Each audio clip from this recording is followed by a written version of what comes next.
Grabe, magkapatid na Duterte o talagang malinaw na galing sa Duterte camp ang bumabatikos at hindi nagtitiwala dito sa programa ni Pangulong Marcos tungkol sa pagbaba ng presyo ng bigas sa halagang 20 pesos per kilo.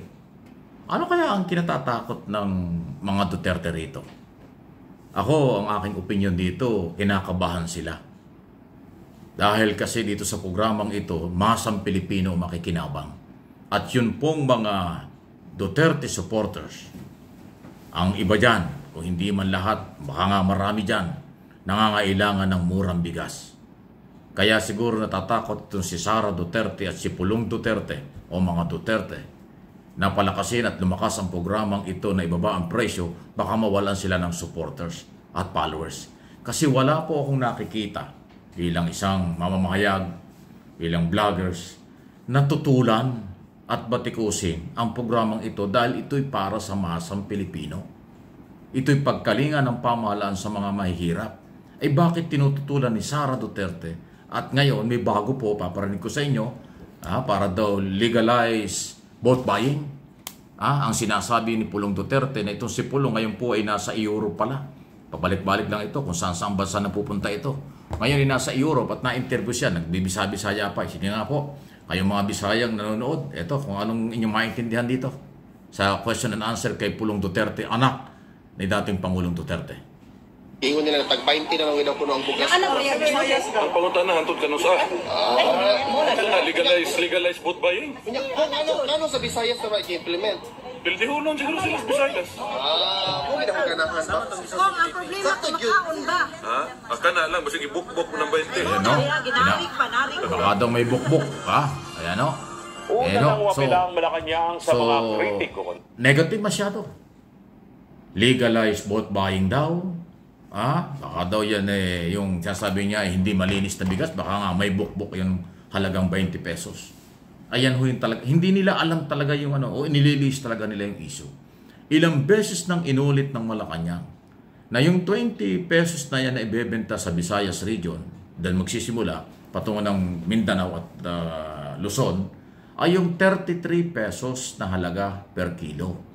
Yung 13 pesos ay paghahatian ng local government, mga governor, at ng national government, parang subsidized. Yun ho yung gagastusan ng ating pamahalaan, magpapalugi at ibebenta ng 20 pesos.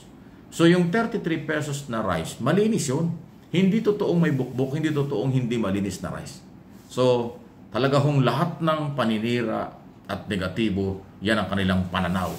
Di lalo na si Sara, sabi nga niya parang pambudol daw ito. Yung mga ganon. Ito naman si Pulong Duterte na kanyang kapatid, sinasabi legalize vote buying. O di ba? Di ba taga-gobyerno sila? Si Sara pinapasweldo ng mga Pilipino bilang Vice President.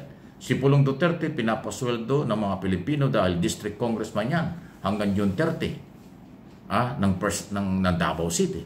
So sila po yung mga government official. Kaya yung paniniwala yung pampolitika, sila yung mga Duterte dahil anak ng dating Pangulong Duterte, kanilang tinututulan ang matinong programa.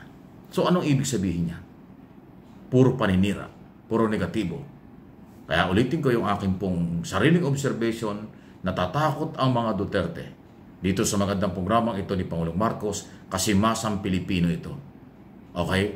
Mga Duterte supporters, followers, yan ang makikinabang dyan ng murang bigas. Natatakot silang baka iwan ng mga supporters ni Duterte ang dating Pangulo at ang pamilyang Duterte kapag nakuha ng gobyerno ang tiwala ng mga ito dahil sa murang bigas. Hindi ko sinabing ganong kababaw lang sila. Pero sa ayaw at sa gusto nyo, malaking tulong yan.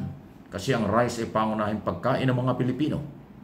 Malay nyo, sa susunod na mga panahon ay iba namang pagkain ng ibaba ang presyo sa magitan ng subsidized na ginagawa ng gobyerno. Kasi yung food security program ni Pangulong Marcos, gusto nun ay lahat ng Pilipino may pagkain sa hapagkainan. Na kahit na anong grupo, ano man ang relihiyon, ano man ang kasarian, ano man ang politikang kinaaniban. Actually, si Pangulong Marcos yata hindi naman nakatingin kung ikaw ay oposisyon o independent ka o ano ka. Basta Pilipino ka, tunutulungan. Ay di ba ang ganda-gandang program? So bakit? Anong tingin ninyo? Anong masasabi nyo? Mga nakikinig at nanonood dito sa aking mga channel, mga subscribers at followers, viewers. Ano inyong masasabi? Okay? Kayo po may malaya ding kaalaman at pananaw sa isyong ito. Kasi po, until now, wala hong masama doon sa programa. Bakit tinututulan nila? Bakit ayaw nila? Anong ibig sabihin nun? Di ba? Nakakapagtaka rin. Ha? Ayaw nilang makabili ng murang bigas ang mga Duterte supporters. Ayaw nilang pakainin ng murang bigas. Kaya bang pakainin ng mga Duterte ang kailang followers? Ay baka hindi. Kung yung mga nakulong sa Qatar, hindi na mga nila tinulungan. Ang tumulong din ay Philippine Embassy, DBM, Department of Migrant Workers, PNW, at saka Office of the President. Dahil utos ng Pangulo, kahit nadidiis yan, Pilipino, suportahan para makalaya. Kaya nga wala ng kaso. Pinalaya na sila. Nakabalik na sa trabaho. Yung iba nga lang ay pinauwi dahil dito dahil na-terminate sa trabaho. Ang tumulong gobyerno. Oo, ayan po. Pero bakit yung mga Duterte, family, at yung mga supporters ay walang nakitang positibo?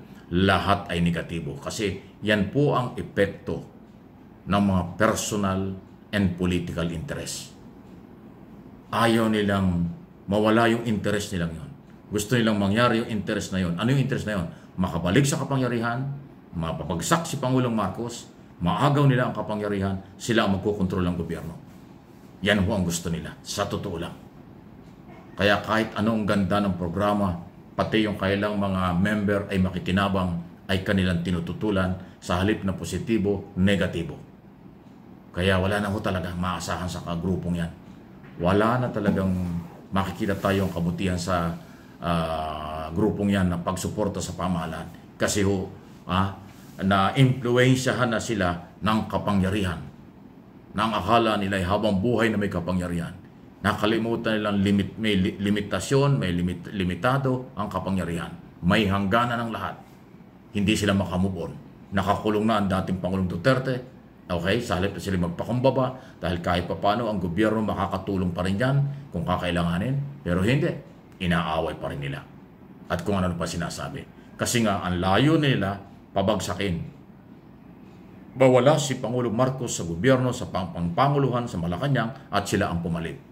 Yun ho ang gusto nila. Kaya sarado ang kailang kaisipan. At laging gumagalaw ng pailalim, pabaliktad, kabaliktaran sa nangyayari para linlangin ng mga Pilipino. Kaya kayo pong mga supporters, kayo pong mga mamamayang Pilipino, kayo po'y magising na sa katotohanan. Hindi kayo kayang pakainin ng mga yan. Hindi kayo tutulungan kapag nagkaroon kayo ng problema. Gobyerno pa rin at pera ng bayan ang gagastusin at gagamitin para matulungan kayo sa lahat ng pangailangan. Proteksyon, trabaho, medicine, pabahay, libreng titulo ng lupa at marami pang iba sa sektor ng ating mga mamamayan. Ganun po ang sitwasyon. Okay? Kayo po, ano ang inyong opinion at masasabi? Iba po yung aking observation at pananaw na aking sinabi na sa inyo at natinig na dito po sa matinding pagsalungat ng mga Duterte, led by Vice President Sara at ngayong Congressman Pulong Duterte, yung inyong natinig na in-interview. Negatibo rin. Masyado ang dating. Please like, share, subscribe dito sa channel na ito.